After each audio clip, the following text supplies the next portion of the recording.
I've spent most of my life watching numbers. But the truth is, numbers were never the most interesting part of business. People were. You can learn more about finance by watching how people behave on an ordinary Tuesday than by reading 100 textbooks. Because money, in the end, is just behavior made visible. And over the years, I noticed something that never showed up on balance sheets. People rarely destroy their financial future in dramatic ways. They don't usually gamble it away. They don't usually make one reckless bet and lose everything. Instead, they leak, quietly, politely, over decades. It usually starts with something reasonable. A new car, for example. Not a luxury car. Not something outrageous. Just a nice car. The dealer doesn't talk about price. He talks about monthly payments, and that's where the story quietly changes. Because monthly payments turn long-term consequences into short-term comfort. They shrink reality until it feels harmless. What most people don't realize is that they aren't buying transportation. They're buying time pressure. For the next 6 or 7 years, a piece of their future is already spoken for, owed to something that is steadily losing value every single day. Nothing explodes, nothing breaks. Life just becomes tighter than it needed to be. A few years later, life gets busier. Work is stressful. Days blur together. So people start buying convenience. A click, a swipe, a box on the doorstep. The purchase feels small, almost invisible. But here's the danger. The brain doesn't remember money. It remembers feelings. And every impulse purchase trains the mind to seek relief through spending. Not happiness, relief. That's when spending stops being a decision and becomes a reflex. Subscriptions don't feel like spending. They feel like background noise.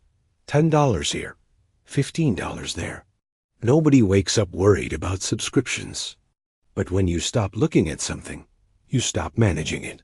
And unmanaged money is never neutral. It always flows outward. Slowly, the gap between income and freedom widens, not because of extravagance, but because of neglect. At some point, people notice they aren't becoming the person they imagined, so they buy tools. Exercise equipment, productivity gear, courses. The purchase feels hopeful. But hope without habit is fragile. Discipline doesn't arrive with delivery trucks. It's built quietly, long before money is involved. When motivation fades, and it always does, the tools remain, unused reminders of intentions that never became actions. Sales feel smart. They whisper, "You're being responsible." But most of the time, a sale isn't saving money. It's spending money you never planned to spend. And planned spending is one thing. Unplanned spending, repeated for decades, quietly delays independence. People love the word investment. It sounds serious, responsible, so they use it to describe comfort. A premium mattress, high-end appliances, luxury items. There's nothing wrong with comfort, but an investment produces future cash. Comfort produces present enjoyment. Confusing the two doesn't ruin you. It just clouds judgment long enough for money to drift away from its real job. Education is powerful. But many people don't buy education to change their future. They buy it to imagine one. Courses stack up. Books go unread. Conferences become memories. Learning feels productive, but without action, it becomes a substitute for courage. The future doesn't reward intention. It rewards movement. Some people pride themselves on doing everything themselves. They fix, they tweak, they struggle. Not because it's efficient, but because paying for expertise feels expensive.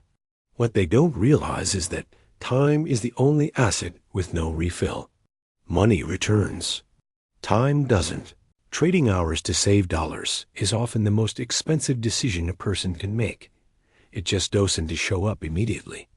Credit card rewards feel clever. They make people feel like they're winning. But interest never feels clever because it works silently. If a balance is carried, the outcome is already decided. The bank knows it.